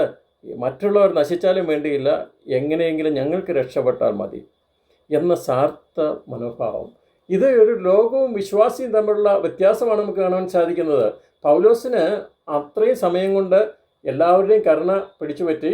കപ്പലുടമസ്ഥന് പൗലോസിനെ ഇഷ്ടപ്പെട്ടു, മാലൂമിക്ക് ഇഷ്ടപ്പെട്ടു, അതിലുപരി ശതാധിപനും പൗലോസിനെ ഇഷ്ടപ്പെട്ടു, കരുണ കാണിച്ചു. വേണമെങ്കിൽ ഈ കൂട്ടത്തിൽ പൗലോസിന് രക്ഷപ്പെടാമായിരുന്നു, അത് വളരെ വ്യക്തമാണല്ലോ. എന്നാൽ താൻ പ്രസംഗിച്ചത് പ്രാവർത്തികമാക്കണമെന്ന് എനിക്ക് വളരെ നിർബന്ധമുണ്ടായിരുന്നു. ഫിലിപ്പി ലേഖനം 2-ാം അധ്യായത്തിൻ്റെ 4-ാം വാക്യത്തിൽ ഇങ്ങനെയാണ് പറയുന്നത്. താൻ എഴുതിയല്ലോ, ഓരോരുത്തൻ സ്വന്തം ഗുണമല്ല മറ്റുള്ളവൻ്റെ ഗുണവും കൂടി നോക്കണം. താൻ എന്ന് പ്രസംഗിക്കുക മാത്രമല്ല, അത് പ്രായോഗികമാക്കുകയും അത് പഠിപ്പിക്കുക മാത്രമല്ല, ജീവിതത്തിൽ പ്രായോഗികമാക്കുകയും മറ്റുള്ളവരെ കരുതുകയും അവരുടെ കൂടെ എനിക്ക് മാത്രം രക്ഷപ്പെടേണ്ട, അവരോട് പറയുകയാണ്, നിങ്ങൾക്ക് സ്വയമായിട്ട് രക്ഷപ്പെടാൻ സാധിക്കുമെന്ന് നിങ്ങൾ വിചാരിക്കേണ്ട. പൗലോസ് എന്ന വ്യക്തിയുടെ ഒറ്റ വാക്കിൻ്റെ ശക്തി നമ്മളൊന്ന് മനസ്സിലാക്കണം. കാരണം പൗലോസ് അല്ല സംസാരിച്ചത്, പൗലോസിൽ കൂടെ ദൈവമാണ് സംസാരിച്ചത്. പലപ്പോഴും നാം സംസാരിക്കുമ്പോൾ നമുക്ക് ശക്തി വരുന്നത് ദൈവത്തിൻ്റെ പരിശുദ്ധാത്മാവാണ് സംസാരിച്ചത്. നിങ്ങൾ സംസാരിക്കുമ്പോൾ എന്താണ് സംസാരിക്കുന്നത് നിങ്ങൾക്ക് അറിയാതെ ഭാരപ്പെടേണ്ട. ആ സമയത്ത് പരിശുദ്ധാത്മാവ് നിങ്ങളിൽ കൂടി സംസാരിക്കും. അതുകൊണ്ടാണല്ലോ ഇത്രയും പേര്, കപ്പലിൻ്റെ ഉടമസ്ഥനും മറ്റുള്ളവരും രക്ഷപ്പെടുവാൻ ശ്രമിച്ചിട്ടും പൗലോസിൻ്റെ വാക്കിൻ്റെ ശക്തിയിൽ അവരവിടെ പിടിച്ചു നിന്നത്, അവർ രക്ഷപ്പെടാതിരുന്നത് നമുക്ക് മനസ്സിലാക്കാൻ സാധിക്കുന്നു. അഞ്ചാമതായിട്ട് താൻ ചെയ്ത അഞ്ചാമത്തെ കാര്യം 33-ാം വാക്യത്തിൽ ഭക്ഷണം കഴിക്കേണ്ടതിന് അവരോട് അപേക്ഷിച്ചു. ഭക്ഷണം കഴിക്കേണ്ടത് അവരോട് 14 ദിവസം, ഏകദേശം 2 ആഴ്ചയോടെ ഭക്ഷണം കഴിക്കാതെ വളരെ ക്ഷീണിതരായിരിക്കുന്ന ഒരു കൂട്ടം ആളുകളാണ് ആ കപ്പലിലുള്ളത്. 276 ആളുകൾ. അവർ ഭക്ഷണം കഴിച്ചിട്ടില്ല. 2 ആഴ്ചയോളം വളരെ ക്ഷീണിച്ച് അവശരായിരിക്കുകയാണ്. ആത്മീയ ബലത്തോടൊപ്പം അവർക്ക് ശാരീരികമായ ബലം കൂടി ആവശ്യമുണ്ട് എന്ന് ദൈവത്തിൻ്റെ ദാസൻ അറിയാമായിരുന്നു. അതെ, ഇത് ഒരു ക്രിസ്തീയ വിശ്വാസത്തിൽ ഏറ്റവും പ്രധാനപ്പെട്ട ഒരു കാര്യമാണ്. ക്രിസ്തീയ ജീവിതത്തിൽ ഏറ്റവും പ്രധാനപ്പെട്ട ഒരു കാര്യമാണ്. നാം അവരുടെ ആത്മീക ആവശ്യത്തിന് മാത്രമല്ല കരുതേണ്ടത്, അവരുടെ ഭൗതികമായ കാര്യത്തിൽ കൂടി നാം ശ്രദ്ധാലുക്കളായിരിക്കണം എന്നുള്ള കാര്യത്തിൽ യാതൊരു സംശയവുമില്ല. അവരുടെ ആത്മീയ ക്ഷേമത്തോടൊപ്പം ഭൗതികമായ ക്ഷേമത്തിലും നാം ശ്രദ്ധാലുക്കളായിരിക്കണം. സഹവിശ്വാസികളുടെ ശാരീരികമായ ആവശ്യങ്ങൾ, അവരുടെ ശാരീരികമായിട്ടുള്ള ബലഹീനത നാം മനസ്സിലാക്കി അവർക്ക് സഹായത്തിന് ആവശ്യമുള്ളപ്പോൾ നാം സഹായിക്കേണ്ട ആവശ്യമുണ്ട്. അവർ ഭക്ഷണം കഴിച്ചില്ലെങ്കിൽ ഭക്ഷണം കഴിപ്പിക്കേണ്ട ആവശ്യമുണ്ട്. വിശ്വാസവും പ്രവൃത്തിയും ഒരുമിച്ച് യാത്ര ചെയ്യുന്ന ഒരു മനോഹരമായ ചിത്രമല്ലേ 27-ഉം 28-ഉം അധ്യായങ്ങളിൽ നാം വായിക്കുന്നത്?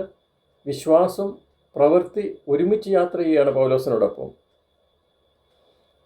യാക്കോബിൻ്റെ ലേഖനത്തിൽ അത് വളരെ വ്യക്തമായിട്ട് രേഖപ്പെടുത്തിയിട്ടുണ്ട്, നമുക്കറിയാവുന്നതാണ്, ഞാൻ പറയേണ്ട കാര്യമില്ല. 2-ാം അധ്യായം 15 മുതൽ 17 വരെയുള്ള വാക്യങ്ങൾ, അത് ഇതിനോട് ചേർത്ത് ഞാനൊന്ന് വായിക്കാൻ താല്പര്യപ്പെടുകയാണ്. അതിപ്രകാരമാണ്, നമുക്കൊക്കെ വളരെ അറിയാവുന്ന കാര്യമാണെങ്കിൽ ഞാൻ ഒന്നുകൂടെ വായിക്കട്ടെ. ഒരു സഹോദരനോ സഹോദരിയോ നഗ്നരും അഹോവൃത്തിക്ക് വകയില്ലാത്തവരുമായിരിക്കെ നിങ്ങളിലൊരുത്തൻ അവനോട് സമാധാനത്തോടെ പോയി തീ കായുകയും വിശപ്പടയ്ക്കുകയും ചെയ്യുവിൻ എന്ന് പറയുന്നതല്ലാതെ ദേഹരക്ഷയ്ക്ക് ആവശ്യമുള്ളത് അവർക്ക് കൊടുക്കാതിരുന്നാൽ ഉപകാരമെന്ത്? അങ്ങനെ വിശ്വാസം പ്രവൃത്തിയില്ലാത്തതായാൽ സ്വതവേ നിർജീവമാകുന്നു, മരിച്ചതാകുന്നു. ജീവനില്ലാത്തതാകുന്നു, അത് പ്രവർത്തിക്കാത്തതാകുന്നു. പ്രസംഗിക്കുക മാത്രമല്ല, ഒരു സഹോദരനോ സഹോദരിക്കോ ഒരു സമൂഹത്തിലുള്ള ആളിനോ ഒരു ആവശ്യമുണ്ടെങ്കിൽ അതുകൂടി നാം ചെയ്യേണ്ട ആവശ്യകതയൂടി ഉണ്ട് എന്ന് അല്ലേ നമുക്ക് മനസ്സിലാക്കുവാൻ സാധിക്കുന്നത്. അവരുടെ ശരീരത്തിന് ആവശ്യമുള്ളത് ആഹാരമാണ് എന്ന് മനസ്സിലാക്കി കഴിഞ്ഞപ്പോൾ അവരോട് പറയുകയാണ്, നിങ്ങൾ ആഹാരം കഴിക്കുക, നിങ്ങൾ ബലപ്പെടുക, എങ്കിൽ മാത്രമേ നിങ്ങൾക്ക് നിലനിൽപ്പാൻ സാധ്യമുള്ളൂ എന്ന് പറയുകയാണ്. അവരെ ആഹാരം കഴിക്കാൻ വേണ്ടി അവരെ ബലപ്പെടുത്തിയാണ്. നമ്മുടെ ശരീരത്തിൻ്റെ രക്ഷയും ആവശ്യമാണ്. ആത്മാവിൻ്റെ പോലെ തന്നെ നമ്മുടെ ശരീരത്തെയും നാം സൂക്ഷിക്കേണ്ടവരാണ് എന്നൊരു കാര്യം കൂടി നമുക്കിവിടെ നിന്ന് മനസ്സിലാക്കുവാൻ സാധിക്കുന്നത്. ശരീരത്തിന് രോഗം വന്നു കഴിഞ്ഞാൽ ആശുപത്രിയിൽ പോകണമെങ്കിൽ ആശുപത്രിയിൽ പോകണം, ഡോക്ടറെ കാണണമെങ്കിൽ ഡോക്ടറെ കാണണം, മരുന്ന് കഴിക്കണമെങ്കിൽ മരുന്ന് കഴിക്കണം, ആഹാരം കഴിക്കേണ്ട സമയത്ത് ആഹാരം കഴിക്കണം, കഴിക്കേണ്ട ആഹാരം കഴിക്കേണ്ട രീതിയിൽ കഴിക്കണം. ഇതൊക്കെ നമുക്കിവിടെ നിന്ന് മനസ്സിലാക്കുവാൻ സാധിക്കുകയാണ്. ആറാമതായിട്ട് താൻ ചെയ്ത കാര്യം 35-ാം വാക്യം. ഇങ്ങനെ പറഞ്ഞിട്ട് താൻ എന്താണ് ചെയ്തത്? എല്ലാവരും കാണുക ദൈവത്തെ വാഴ്ത്തിയിട്ട് നുറുക്കി തിന്നു തുടങ്ങി. താൻ എല്ലാവരും കാണുക, he was an example, B an example, മറ്റുള്ളവർക്ക് മാതൃകയായിരിക്കുക. അതാണ് താൻ ചെയ്തത്. ഈ പ്രതികൂല സാഹചര്യത്തിൽ കൂടി കടന്നു പോകുമ്പോൾ നാം മറ്റുള്ളവർക്ക് മാതൃകയായിരിക്കുക. മറ്റുള്ളവർ പെരുമാറുന്ന പോലെ തന്നെ നാം പെരുമാറിയാൽ എന്താണ് അതിന് വ്യത്യാസം? വിശ്വാസിയും അവിശ്വാസിയും തമ്മിൽ എന്താണ് വ്യത്യാസമുള്ളത്? എന്താണ് അവർ കാണുവാൻ പോകുന്നത്? നമ്മളുടെ വിശ്വാസം എന്ന് പറഞ്ഞാൽ നമ്മുടെ പ്രായോഗിക ജീവിതത്തിൽ ഇല്ലെങ്കിൽ മറ്റുള്ളവർ ലോകക്കാരെയും നമ്മളെയും തമ്മിൽ എന്താണ് വ്യത്യാസമുള്ളത്? ഇവിടെ പറയുകയാണ്, അവൻ മറ്റുള്ളവർ കാണുക ദൈവത്തെ സ്തുതിച്ചു. ദൈവമേ, നീ ഞങ്ങൾക്ക് ഈ പ്രതികൂല സാഹചര്യത്തിലും ഇത്രയും ആഹാരം തരുന്നല്ലോ എന്ന് പറഞ്ഞുകൊണ്ട് ദൈവത്തെ സ്തുതിച്ചുകൊണ്ട് അത് നുറുക്കി അവൻ തിന്നു. അപ്പോഴെന്താണ് സംഭവിച്ചത്? അപ്പോൾ എല്ലാവരും ധൈര്യപ്പെട്ട് ഭക്ഷണം കഴിച്ചു തുടങ്ങി. അതുവരെ നിരാശപ്പെട്ടിരുന്നവർ ഭക്ഷണം കഴിക്കേണ്ട, ഏതായാലും മരിക്കാൻ പോവുകയാണ്, മരിക്കാൻ പോകുന്ന ആളുകൾ പിന്നെ ഭക്ഷണം കഴിച്ചിട്ട് വല്ല കാര്യമുണ്ടോ? 100% അവർ മരിക്കാൻ പോവുകയാണ്, പിന്നെ ഭക്ഷണം കഴിച്ചിട്ട് കാര്യമുണ്ടോ? അപ്പോൾ പൗലോസ് കണ്ടു കഴിഞ്ഞപ്പോൾ, തൻ്റെ മാതൃക കണ്ടു കഴിഞ്ഞപ്പോൾ, ഈ പ്രതികൂല സാഹചര്യത്തിലും തനിക്ക് ആഹാരം കഴിക്കുവാൻ സാധിക്കുന്നല്ലോ, ആ ദൈവത്തോട് സ്തോത്രം ചെയ്യുവാൻ സാധിക്കുന്നുവല്ലോ എന്ന് കണ്ടു കഴിഞ്ഞപ്പോൾ അപ്പോൾ എല്ലാവരും ധൈര്യപ്പെട്ട് ഭക്ഷണം കഴിച്ചു. നമുക്ക് മനസ്സിലാക്കുവാൻ സാധിക്കുന്ന ഒരു കാര്യം, ദൈവദാസൻ്റെ ഈ പെരുമാറ്റം മറ്റുള്ളവർ ശ്രദ്ധിച്ചുകൊണ്ടിരിക്കുകയാണ്. താൻ എന്താണ് ചെയ്യുന്നത്? താൻ മാതൃകയാണോ? താൻ മറ്റുള്ളവരോട് പറയുന്നത് പോലെ തന്നെയാണോ ജീവിക്കുന്നത്? തൻ്റെ ജീവിതത്തിൽ എന്തെങ്കിലും ഉണ്ടോ? നമുക്കറിയാം, ഈ ലോകപ്രകാരം ജീവിക്കുന്ന ആൾക്ക് എന്തും ചെയ്യാം, ആരും വലിയ കാര്യമാക്കത്തില്ല. എന്നാൽ ഒരു വിശ്വാസിയുടെ ജീവിതത്തിൽ എന്തെങ്കിലും ഒരു ചെറിയൊരു പ്രശ്നമുണ്ടായാൽ ആളുകൾ അത് പറയും, ഓ, അവനൊരു വിശ്വാസിയായിട്ട്, അല്ലെങ്കിൽ ദൈവവചനം പ്രസംഗിച്ചുകൊണ്ട് നടന്നിട്ട്, അല്ലെങ്കിൽ അവൻ എല്ലാ ആഴ്ചയിലും പള്ളിയിൽ പോയിട്ട് അവൻ്റെ ജീവിതത്തിൽ അത് സംഭവിച്ചില്ലേ? അവിടെയാണ് പ്രശ്നം സംഭവിക്കുന്നത്. മറ്റുള്ളവർ നമ്മളെ വളരെ സസൂക്ഷ്മം വീക്ഷിച്ചുകൊണ്ടിരിക്കുകയാണ്. നമ്മുടെ പ്രസംഗവും നമ്മുടെ പ്രവൃത്തിയും നമ്മുടെ ആത്മീയ ജീവിതവും നമ്മുടെ ഭൗതികമായിട്ടുള്ള മറ്റുള്ളവരോടുള്ള രീതിയും ആളുകൾ വളരെ ശ്രദ്ധിച്ചുകൊണ്ടിരിക്കുകയാണ് എന്ന് നമുക്ക് മനസ്സിലാക്കാം. ഇത് ചെയ്തിട്ട് അവൻ പരസ്യമായിട്ട് മറ്റുള്ളവർക്കൊരു മാതൃകയായി നിന്നുകൊണ്ട് ആഹാരം കഴിച്ചു. ബി ആൻ എക്സാമ്പിൾ, നാം മറ്റുള്ളവർക്ക് മാതൃകയായിരിക്കാം. 7-ാമതായിട്ട് 39-ാമത്തെ വാക്യം. അവരെന്താണ് ചെയ്തത്? ധാന്യം കടലിൽ കളഞ്ഞു, കപ്പലിൻ്റെ ഭാരം കുറച്ചു. ഇവിടെ ഇതുവരെയും താൻ വളരെ സ്പിരിച്വലായിട്ടുള്ള കാര്യം, ആത്മീയമായിട്ട് അവരെ ബലപ്പെടുത്തുകയൊക്കെ ചെയ്തു. ഇവിടെ അവർ ചെയ്യുന്ന ഒരു പ്രാക്ടിക്കലായിട്ടുള്ളൊരു കാര്യമുണ്ട്. കപ്പലിൻ്റെ ഭാരം കുറച്ചു. മാനുഷികമായി ഒഴിവാക്കി കളയാവുന്ന ഭാരങ്ങളൊക്കെയും ഒഴിവാക്കി കളയണം. മാനുഷികമായിട്ട് നമുക്ക് ചെയ്യാവുന്ന കാര്യങ്ങളൊക്കെയും അവർ ഒഴിവാക്കി കളഞ്ഞു. ദൈവം തീർച്ചയായിട്ടും ദൈവത്തിൻ്റെ പദ്ധതി ചെയ്യും. എന്നാൽ നാം ചെയ്യേണ്ട ചില കാര്യങ്ങളുണ്ട്, അത് ദൈവം ചെയ്യുകയില്ല. അത് നമുക്ക് മാത്രമേ ചെയ്യാൻ സാധ്യമാകുകയുള്ളൂ. ഞാൻ മുമ്പേ ഓർപ്പിച്ചതുപോലെ, രോഗം വന്നാൽ ചികിത്സിക്കേണ്ട ആവശ്യമുള്ളിടത്ത് ചികിത്സിക്കണം. മറ്റുള്ള കാര്യങ്ങൾ, ചെയ്യേണ്ട പ്രായോഗികമായ കാര്യങ്ങൾ ഒരുപക്ഷെ ദൈവം വന്ന് നമുക്ക് ചെയ്തു തന്നു എന്ന് വരികയില്ല. നാം തന്നെ ചെയ്യേണ്ട ചില കാര്യങ്ങളുണ്ട്. അവരതാണ് കടലിൽ ധാന്യം എറിഞ്ഞു കളഞ്ഞു. ഞാൻ ഓർക്കുന്നു, വളരെ വർഷങ്ങൾക്ക് മുമ്പ് ഞാൻ ഒരു മാനേജ്മെൻറ്റ് ക്ലാസ് അറ്റൻഡ് ചെയ്തത് എൻ്റെ ഓർമ്മയിലേക്ക് വരുന്നു. ഒരു സെക്കുലർ രീതിയിൽ അവർ അതിനെക്കുറിച്ച് പറഞ്ഞത്, അതൊരു സെക്കുലർ വ്യൂ ആണെങ്കിൽ പോലും വളരെ സെക്കുലറായിട്ടാണ് അവർ സംസാരിച്ചത്. അവർ പറഞ്ഞൊരു വ്യൂ ഇതാണ്, അതായത് മുങ്ങിപ്പോവാൻ സാധ്യതയുള്ള ഒരു കപ്പലിൽ കുറയ്ക്കേണ്ട ഭാരങ്ങളൊക്കെയും കുറയ്ക്കണം. അത് അവർ വളരെ സെക്കുലർ വ്യൂവിൽ പറഞ്ഞത്, കുറയ്ക്കേണ്ട കമ്പനി മുന്നോട്ട് ശരിയായിട്ട് പോകുന്നില്ലെങ്കിൽ അതിനകത്ത് എന്താണ് പാവറോടൊന്ന് മനസ്സിലാക്കി കളയേണ്ടതൊക്കെ കളഞ്ഞ് മുന്നോട്ട് പോകണമെന്ന് അവർ അന്ന് പറഞ്ഞ ഒരു കാര്യം എൻ്റെ മനസ്സിലേക്ക് വരുന്നു. അത് ആത്മീയമായിട്ടുള്ള വിഷയമല്ല അവർ പറഞ്ഞത് വളരെ സെക്കുലർ വ്യൂവിലാണ്. അത് പെട്ടെന്ന് എൻ്റെ ഓർമ്മയിലേക്ക് ഇപ്പോൾ വന്നു എന്ന് മാത്രമേ ഉള്ളൂ. അവർ ബാക്കിയുള്ള ധാന്യം കടലിൽ കളഞ്ഞതിന് ശേഷം കപ്പലിൻ്റെ ഭാരം കളഞ്ഞു എന്ന് നമുക്ക് കാണാൻ സാധിക്കുന്നു. എട്ടാമതായിട്ട് നാം കാണുന്ന കാര്യം 43-ാമത്തെ വാക്യത്തിൽ നാം അത് വായിക്കുന്നുണ്ട്. 43-ാമത്തെ വാക്യം,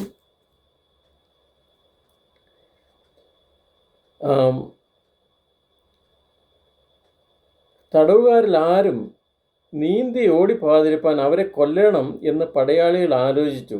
ശതാധിപനോ പൗലോസിനെ രക്ഷിപ്പാൻ ഇച്ഛിച്ചിട്ട് അവരുടെ താല്പര്യം തടുത്തു. ഇവിടെ പൗലോസിൻ്റെ ഇൻഫ്ലുവൻസ് നമുക്കൊന്ന് മനസ്സിലാക്കാൻ സാധിക്കും. കേവലം ഒരു തടവുകാരനായിട്ട് ചില നാളുകൾക്ക് മുമ്പ് കപ്പലിൽ കയറിയ ഈ തടവുകാരൻ താൻ എത്രയോ പെട്ടെന്ന് മറ്റുള്ളവരെ ഇൻഫ്ലുവൻസ് ചെയ്യാനായിട്ട് ഇടയായി തീർന്നു. എത്രയോ പെട്ടെന്ന് തനിക്ക് ഒരു സാധാരണ വ്യക്തിയല്ല താനെന്ന് ആൾക്കൂട്ടത്തിൽ ഒരു സാധാരണ വ്യക്തിയല്ല പൗലോസ് എന്ന് മറ്റുള്ളവർക്ക് എങ്ങനെയാണ് മനസ്സിലാക്കുവാൻ സാധിച്ചത്? താൻ വിശ്വസിക്കുന്ന ദൈവത്തെ താൻ റിഫ്ലക്റ്റ് ചെയ്തുകൊണ്ടിരിക്കുകയായിരുന്നു. മറ്റുള്ളവർ അത് വീക്ഷിച്ചുകൊണ്ടിരിക്കുകയായിരുന്നു. പൗലോസിനെ രക്ഷിക്കണമെന്ന് അവർക്ക് താല്പര്യമുണ്ടായി. അതുകൊണ്ട് എന്താണ് സംഭവിച്ചത്? 275 പേരുടെ ജീവൻ ഈ ഒരാൾ മുഖാന്തരം രക്ഷപ്പെടുവാനായിട്ട് ഇടയായിത്തീർന്നു. പൗലോസിനെ കൊന്നുകളയണമെന്നുള്ള താല്പര്യം സാത്താൻ്റെ ഒരു വലിയൊരു ആഗ്രഹമായിരുന്നു, പൗലോസിനെ കൊന്നുകളയുക എന്നുള്ളത്. നമുക്കത് അറിയാൻ സാധിക്കുന്നു. കാരണം പൗലോസ് റോമയിൽ എത്തിക്കഴിഞ്ഞാൽ വളരെ പ്രശ്നമാണ് നമുക്ക് എന്ന് സാത്താൻ വളരെ വ്യക്തമായിട്ട് അറിയാമായിരുന്നു. അവൻ അവിടെ എത്തിച്ചേർന്ന് കഴിഞ്ഞാൽ നമുക്ക് കാരാഗൃഹ ലേഖനങ്ങൾ ലഭിക്കും. ഇന്നും നാം അത് വായിക്കും. ക്രിസ്തീയ വിശ്വാസത്തിൻ്റെ അടിത്തറ എന്താണെന്ന് മനസ്സിലാക്കും. അതുമാത്രമല്ല, അനേകർ കർത്താവിലേക്ക് വരും. ലോകത്തിന് തന്നെ ഒരു വലിയ വ്യത്യാസമുണ്ടാകും എന്ന് വളരെ കറക്റ്റായിട്ട് സാത്താൻ അറിയാമായിരുന്നു. അതുകൊണ്ട് താൻ എന്താണ് ചെയ്തത്? ഈശാനമൂലൻ എന്ന കൊടുങ്കാറ്റിനെ അയച്ചു നോക്കി. ഈശാനമൂലൻ എന്ന കൊടുങ്കാറ്റിനെ യാത്രാമധ്യേ നശിപ്പിച്ചു കളയാൻ ശ്രമിച്ചു. അവന് രണ്ടാമത് കൊന്നുകളയുവാനായിട്ടുള്ള ഒരു ചിന്ത ഇവരുടെ മനസ്സിൽ കൊടുത്തു. എല്ലാവരെയും കൊന്നുകളയുക എന്നുള്ളൊരു ചിന്ത. എന്നാൽ ദൈവം അവിടെ പ്രവർത്തിച്ചതായിട്ട് നമുക്ക് കാണാൻ സാധിക്കുന്നു. അവസാനം ഇവർ രക്ഷപ്പെട്ട് 28-ാം അധ്യായത്തിൻ്റെ 3-ാം വാക്യത്തിൽ നാം വായിക്കുന്നത്, അവർ രക്ഷപ്പെട്ട് മാൾട്ട മെലിത്ത എന്ന ദ്വീപിൽ ചെന്ന് കഴിഞ്ഞപ്പോൾ ആ പഴയ പാമ്പായ സാത്താൻ അവൻ പാമ്പിൻ്റെ രൂപത്തിൽ വന്ന് കടിച്ചു തൂങ്ങി അവനെ കൊല്ലുവാനൊരു അവസാന ശ്രമം കൂടെ നടത്തി. 1 2 3 പ്രാവശ്യം ഈ പൗലോസിനെ കൊന്നുകളയുക, അവൻ ഒരിക്കലും അവിടെ എത്തിച്ചേരരുത് എന്ന് സാത്താൻ്റെ ഒരു ആഗ്രഹമായിരുന്നു. കർത്താവായ യേശുക്രിസ്തുവിനെ സംബന്ധിച്ചും അത് ശരിയല്ലേ? യേശുക്രിസ്തുവിൻ്റെ ജനനത്തിൽ തന്നെ അവനെ കൊന്നുകളയുവാനായിട്ട് സാത്താൻ ശ്രമിച്ചു. അവൻ്റെ പരസ്യ ശുശ്രൂഷക്കാലത്ത് അവനെ കൊന്നുകളയാൻ ശ്രമിച്ചു. അവസാനം നമുക്കറിയാം, അവനെ ന്യായം വിസ്തരിച്ചുകൊണ്ടിരിക്കുന്നപ്പോൾ പീലാത്തോസിൻ്റെ ഭാര്യ വഴി ഒരു കത്ത് ലഭിച്ചു. അവൻ്റെ കാര്യത്തിൽ ഇടപെടരുത്, അവനെ വിട്ടുകളയണം. കർത്താവായ യേശുക്രിസ്തു കുരിശിൽ ചെല്ലാതിരിക്കുക, കുരിശ് മരിക്കാതിരിക്കുക എന്നുള്ളത് സാത്താൻ്റെയും കൂടെ വലിയൊരു ആവശ്യമായിരുന്നു. അതുതന്നെയാണ് പൗലോസ് റോമിൽ എത്തിച്ചേരരുത് എന്നുള്ളത് സാത്താൻ്റെ ഒരു വലിയൊരു ആവശ്യമായിരുന്നു. അവനെ കൊന്നുകളയുക എന്നുള്ളത് സാത്താൻ്റെ ഒരു ആവശ്യമായിരുന്നു. എന്നാൽ നമുക്കറിയാം, ദൈവത്തിൻ്റെ ഒരു പദ്ധതി അങ്ങനെ ആയിരുന്നില്ല. ദൈവം ആഗ്രഹിക്കാതെ നമ്മുടെ ജീവിതത്തിൽ ഒരു കാര്യവും സംഭവിക്കുകയില്ല. അത് ദൈവഹിതത്തിന് പരിപൂർണമായി നാം നമ്മെ തന്നെ സമർപ്പിക്കേണ്ട ആവശ്യത്തെക്കുറിച്ചാണ് നമുക്ക് കാണാൻ സാധിക്കുന്നത്. 9-ാമത്തെ കാര്യം 28-ാം അധ്യായത്തിൻ്റെ 2-ാം വാക്യം. 28-ാം അധ്യായത്തിൻ്റെ 2-ാം വാക്യം, ബർബരന്മാർ ഞങ്ങൾക്ക് അസാധാരണ ദയ കാണിച്ചു. ജൂലിയോസ് മുമ്പ് ദയ കാണിച്ചു, ഇവിടെ അസാധാരണ ദയ കാണിച്ചു. ബർബരന്മാർ, അതായത് ഇവരുടെ ഭാഷ ഇവർക്ക് മനസ്സിലാകുന്നില്ല. പക്ഷേ ഇവർ ദയ കാണിക്കേണ്ട യാതൊരു കാര്യവുമില്ല. അവരോട് അസാധാരണമായ ദയ കാണിക്കുവാൻ ദൈവം അവരുടെ ഹൃദയത്തിൽ ഇടപെട്ടു. നാം ഒന്ന് ആലോചിച്ച് നോക്കാം, നമ്മുടെ ക്രിസ്തീയ ജീവിതത്തിൽ എത്രയോ പേർ നമ്മളോട് അസാധാരണമായ ദയ കാണിച്ചിട്ടാണ് നാം ഇവിടെ എത്തിച്ചേർന്നത്. നമ്മോട് ദയ കാണിക്കുമെന്ന് നാം പ്രതീക്ഷിച്ച പലരും ദയ കാണിക്കാതിരുന്നപ്പോൾ, പ്രതീക്ഷിക്കാത്ത ആളുകൾ, നമ്മെ അറിയാത്ത ആളുകൾ, നാമുമായിട്ട് യാതൊരു ബന്ധവുമില്ലാത്ത ആളുകൾ നമ്മോട് ദയ കാണിച്ചതുകൊണ്ടല്ലേ നാം ഇവിടെയായി തീർന്നത്. യൂലിയാസ് ദയ കാണിച്ചു, ബർബരന്മാർ ദയ കാണിച്ചു. വീണ്ടും നാം വായിക്കുന്നത് 28-ാം അധ്യായത്തിൽ, പുബ്ലിയോസ് എന്ന ദ്വീപ് പ്രമാണി ഞങ്ങളെ ചേർത്തു, ആദരവോടെ അതിഥി സൽക്കാരം ചെയ്തു, ഞങ്ങളെ മാനിച്ചു. അതെ, കൊടുങ്കാറ്റുകൾ ആഞ്ഞടിച്ചാലും പ്രതികൂല സാഹചര്യത്തിൽ കടന്നു പോയാലും നമ്മോട് ദയ കാണിക്കുവാൻ ചിലരെയൊക്കെ ദൈവം ഒരുക്കിയിരിക്കും. നാം പ്രതീക്ഷിക്കുന്നവരെ ആയിരിക്കില്ല ദൈവം ഒരുക്കുന്നത്. അപ്രതീക്ഷിതമായ സാഹചര്യത്തിൽ കൂടി നമ്മോട് ദയ കാണിക്കുവാൻ വേണ്ടി സർവശക്തനായ ദൈവം ചിലരെയൊക്കെ ഒരുക്കിയിരിക്കും. ഏലിയാവിൻ്റെ ജീവിതത്തിൽ അങ്ങനെയാണല്ലോ സംഭവിച്ചത്. അപ്രതീക്ഷിതമായ ഒരു ജീവി കൊണ്ടുവന്ന്, ഇന്നത്തെ കാലത്തെ ഭാഷയിൽ പറഞ്ഞാൽ, ഇന്നത്തെ കുഞ്ഞുങ്ങളോട് കാക്ക കൊടുത്തു എന്ന് പറഞ്ഞാൽ മനസ്സിലാകത്തില്ല. ഡ്രോൺ എന്ന് പറഞ്ഞാൽ അവർക്ക് മനസ്സിലാവും. ഡ്രോൺ വഴി കൊടുത്തു എന്ന് പറഞ്ഞാൽ അവർക്ക് കറക്റ്റായിട്ട് മനസ്സിലാവും. എന്നാൽ കാക്ക വഴി ദൈവം ഏലിയാവിനെ പോഷിപ്പിച്ചായിട്ട് കാണുവാൻ സാധിക്കുന്നു. 10-ാമത്തെ വാക്യം, 28-ാം അധ്യായത്തിൻ്റെ 10-ാമത്തെ വാക്യം. 10-ാമതായിട്ട് എന്താണ് സംഭവിച്ചത്? അവരോട് കരുണ കാണിച്ച മാത്രമല്ല, അവരുടെ മടക്കിയാത്തര് അവർക്ക് ആവശ്യമുള്ളത് അവർ കയറ്റി തന്നു.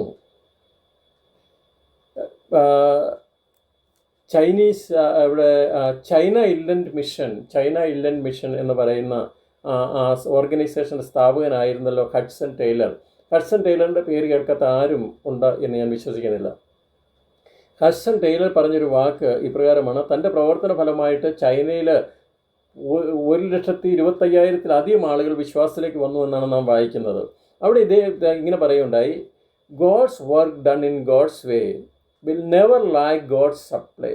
God's work done in God's way will never lack God's supply. ദൈവിക ശുശ്രൂഷ ദൈവത്തിൻ്റെ വഴിയിലൂടെ ചെയ്യുമ്പോൾ ദൈവിക സഹായത്തിന്, കരുതലിന് ഒരിക്കലും കുറവുണ്ടാകുകയില്ല.